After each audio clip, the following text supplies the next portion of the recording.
Boa tarde, boa noite, pessoal. Vamos começar a nossa aula, matéria nova aqui, bases cromossômicas da hereditariedade, ainda na disciplina de genética, tá bom?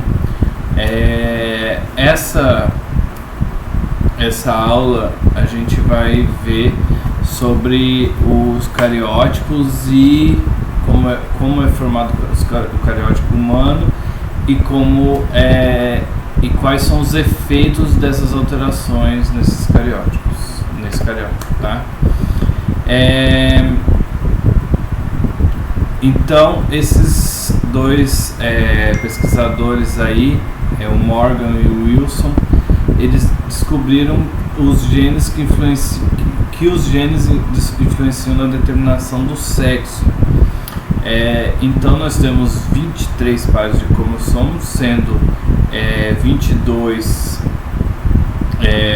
de informações somáticas, né, do corpo, e o 23º cromossomo, ele é o 23º par de cromossomos, é o que determina o sexo. Muitos já sabem, mas vale a pena ressaltar: XX para mulher e XX para homem, tá bom?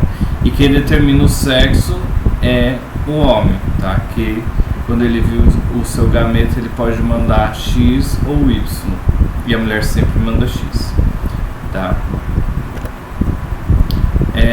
Falando um pouco sobre os cromossomos, então, os cromossomos, eles não são vistos, né, a qualquer momento nas células, tá? Ele tem um momento certo de ser visto com uma coloração correta, tá?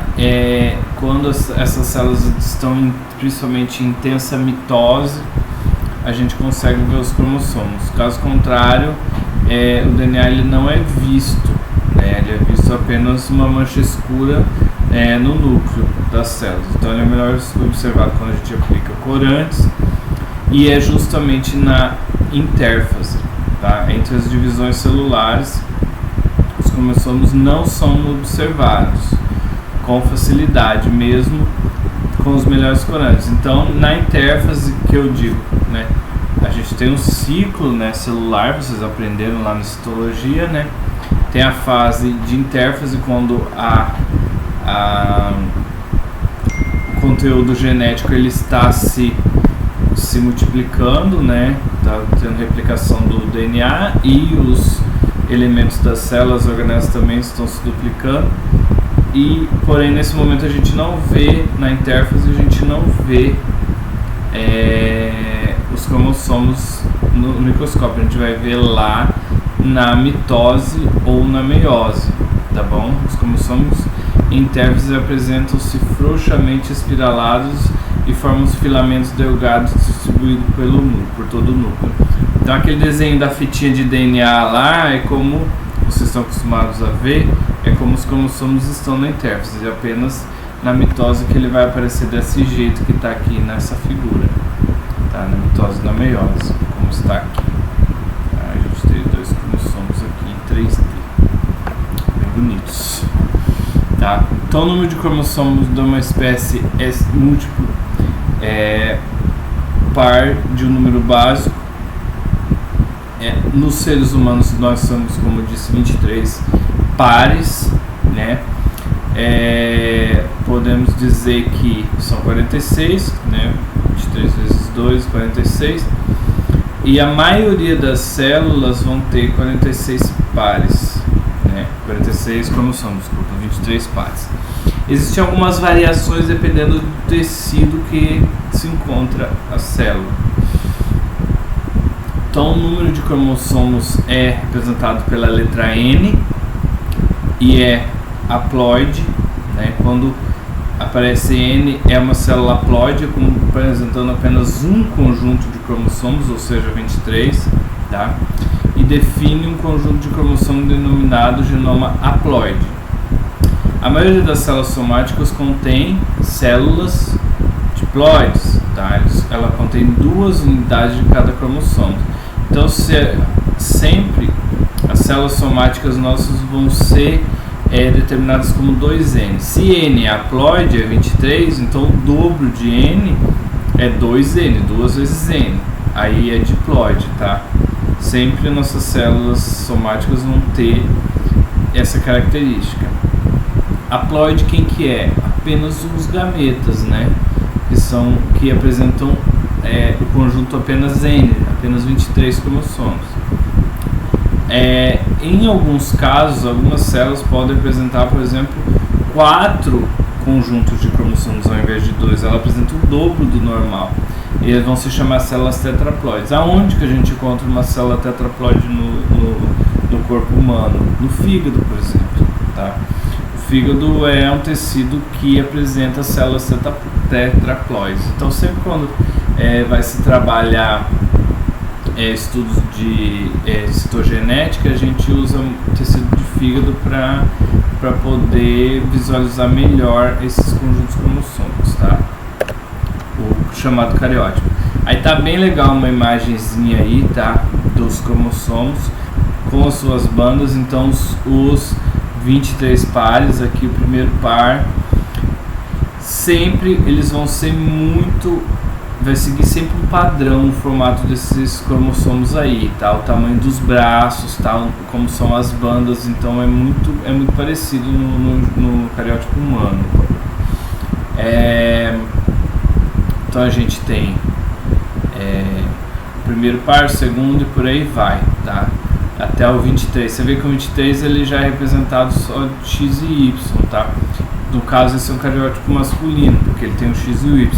Se ao invés de fosse X e Y, tirasse esse Y daqui, fosse outro X igual aqui, a gente teria, né, seria um cariótipo de uma mulher, mas é de um homem, tá?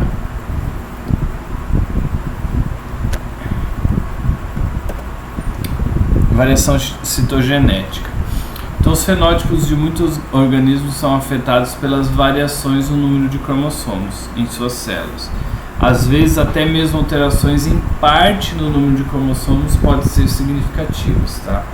Então, se a gente tem alguma alteração nesse número, que ele precisa ser muito preciso, esse organismo vai sofrer consequências, tá? Diferenças numéricas geralmente são descritas como ploidia. Então, se eu tenho um cromossomo sobrando, um cromossomo faltando, essa diferença vão se chamar ploidia. Organismos com conjuntos complexos ou normais, por exemplo, a maioria das pessoas tem o chamado conjunto euploide, que é o normal, o bom, ou a vez, que significa.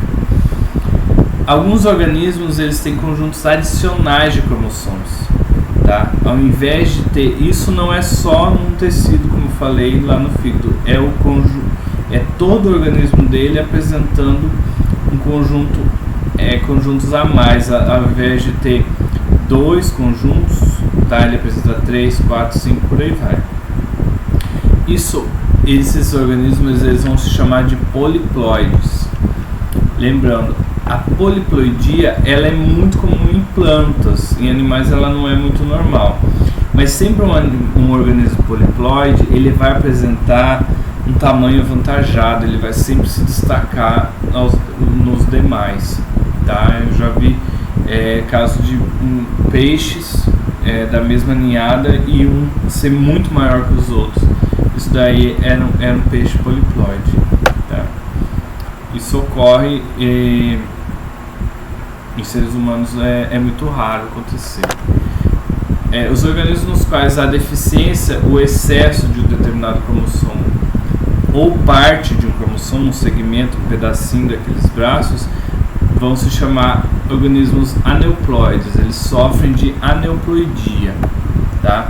Então, ao invés de ser o conjunto todo, vamos voltar lá, ao invés dele ter cópias a mais desse conjunto todo, que não afetam em muito o organismo, ele vai ter um cromossominho a mais aqui, outro a menos ali, em cada par. Eu já vou adiantar, tem uma aneuploidia que ela é muito conhecida, né, que é nesse par aqui, no 21. Vocês devem pensar aí já com vocês qual que é. trissomia no 21, tá?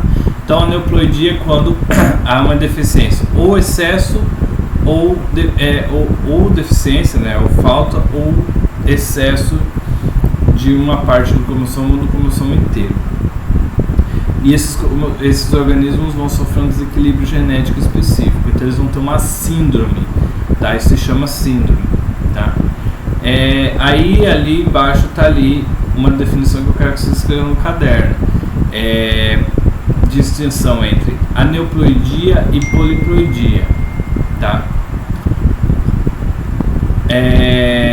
A aneuploidia, ela vai implicar num desequilíbrio genético, tá? Mas a poliploidia não, como eu disse. A aneuploidia afeta o organismo de forma que há um desequilíbrio genético nele, mas a poliploidia não vai causar isso. Trissomia em seres humanos. A gente tem algumas trissomias, tá, que são fatais. A única que ela não é letal, na maioria das vezes, a pessoa tem as suas limitações, mas ainda vive até a vida adulta e muitas vezes fica idosa, é a trissomia no 21, que é essa que eu acabei de falar. Você viu o cariótipo de uma pessoa que tem trissomia no 21? Como que é? Olha ali, tá vendo? Ao invés de 2, ele tem 3 ali. E é a síndrome de Down, né, chamada trissomia no 21, distúrbio causado por um cromossomo a mais. Pessoal, a trissomia no 21 é muito comum em mulheres que resolvem ter filhos depois dos 40 anos, tá? Porque ao contrário do homem, os ovos ou ovócitos secundários da mulher, eles já nascem com a mulher, eles já foram produzidos. Quando a mulher sai, sai do útero da mãe, ela já sai com todos os ovócitos imaturos que vão amadurecendo um a cada mês depois da puberdade, né? Então, que é o ciclo menstrual da mulher, todo dia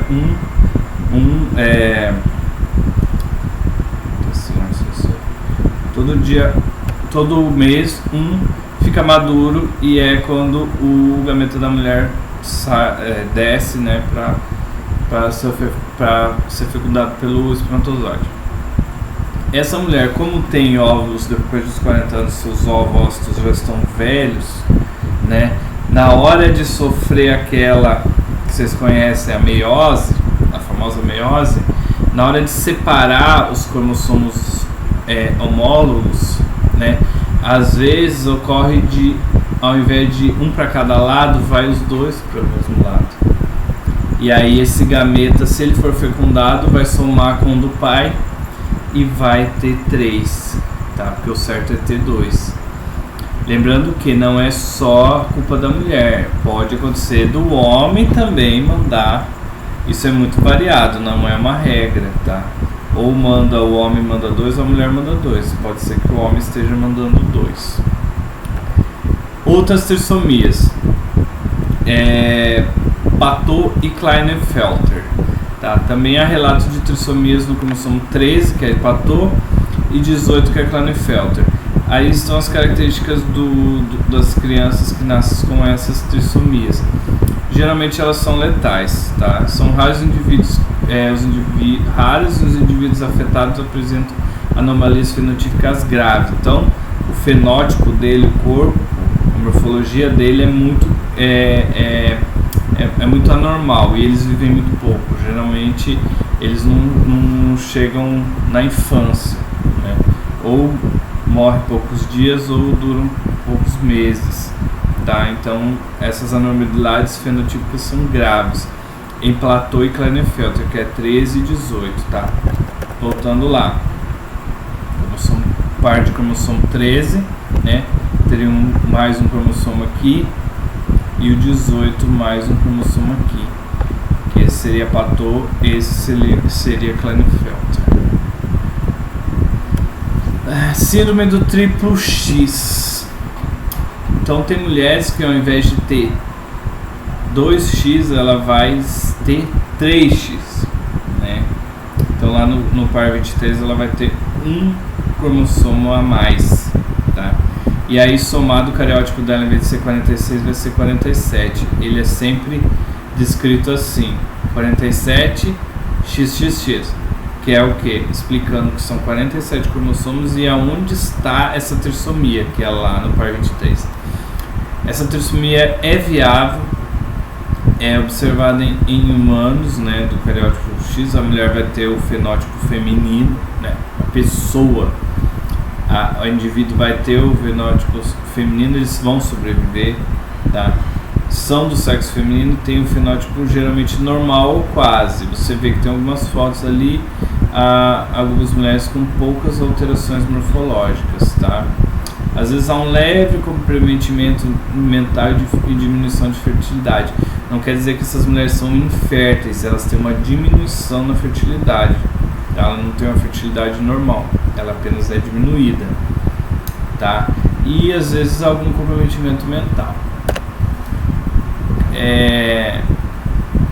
Eu tinha falado Klinefelter, mas não é Klinefelter o 18, o 13 e o 18, tá? É Patot e o outro eu já vou lembrar aqui, tá? O Klinefelter, ele é essa síndrome aqui, tá? Geralmente o fenótipo é masculino, só que ao invés desse homem ter XY, ele vai ter XXY. Então ele tem 47 cromossomos, sendo que o 23 é XXY. Então é uma trissomia viável, eles sobrevivem, mas eles vão ter anormalidades associadas a esse distúrbio. São anormalidades secundárias de morfologia: testículo pequeno, mamas aumentadas, como está no desenho aqui, tá? Mamas aumentadas, testículo pequeno, membros longos. Olha como é o braço desse homem, como que vai. Ele é genovago. O que é genovago? Com essas pernas tortas aqui, tá? Nesse formato assim, e poucos pelos corporais. Esse homem sobrevive, tá? Mas ele leva com ele essas características secundárias de ter XXY, tá?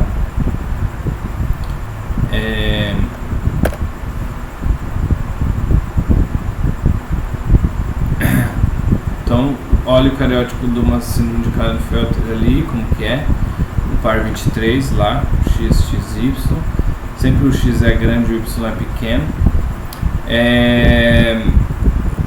O que pode acontecer? Ou ele pode se originar de um ovócito excepcional, onde a mãe mandou 2X, né, com um espermatozoide do pai, que é o Y, tá? Ou pela fertilização de um ovócito X por um espermatozoide excepcional, que é XY. Então, ele pode ser de duas formas: ou a mãe manda um ovócito errado, que é com 2X ao invés de 1, e junta com o Y do pai e vai ficar XXY, ou esse pai manda um espermatozoide com problema e vai ser XY mais o X da mãe, e aí vai formar XXY, tá?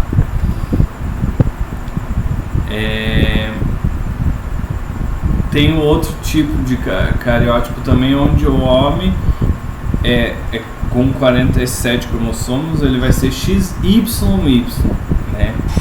Aqui não tem como a mãe enviar esse gameto excepcional, né? É só o pai, que daí ele, em vez de mandar só o Y, ele manda 2 Y. Como a mãe não anda Y, né? Então isso daí é causado pelo problema pelo pai, tá? São indivíduos do sexo masculino. Que eles têm? Eles não têm muito comprometimento, tá? Eles são mais altos, têm a tendência de ser mais alto que os homens normais de 46XY, e não apresentam uma síndrome constante de características. Geralmente, como você vê ali, é um homem mais alto, tá? Todas as outras trissomias dos seres humanos são letais no período embrionário, mostrando a importância da dose correta do gene. Você vê, são poucos exemplos que essa trissomia ela é algo que algo que não é letal. Aí a de Turner, tá? Que é a última, tá? Que a gente vai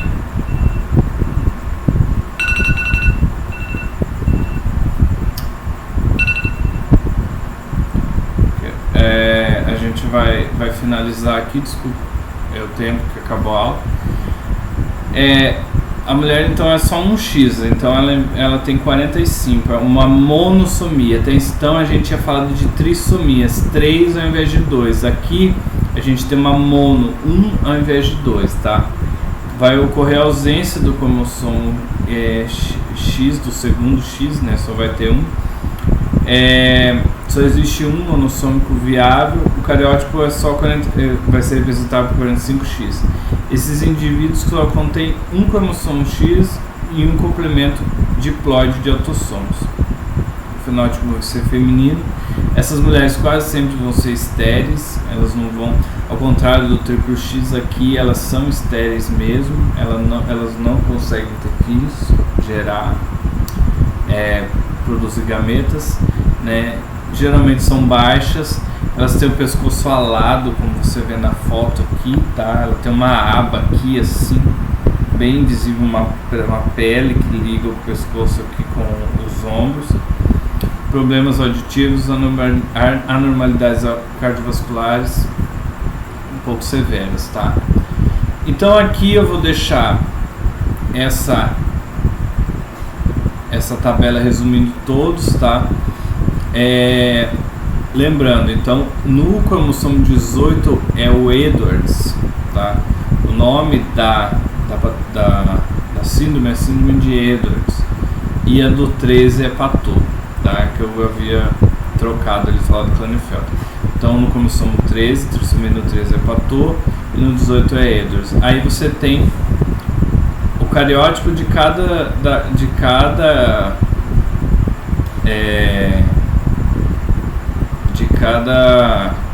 oh meu Deus, fugiu o nome agora aqui, só um minuto.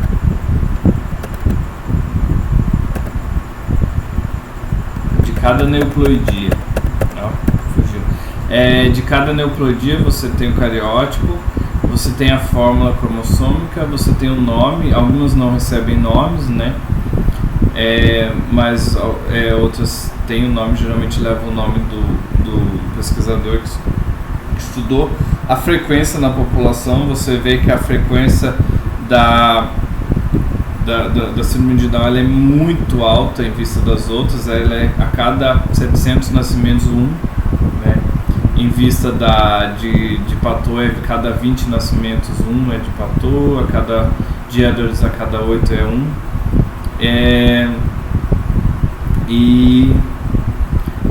O fenótipo, qual é o comprometimento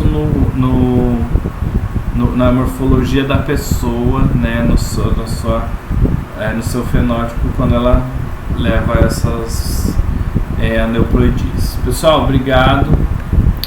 Conto com a presença de vocês no nosso encontro de quinta-feira, tá? E espero que essa aula ajude vocês.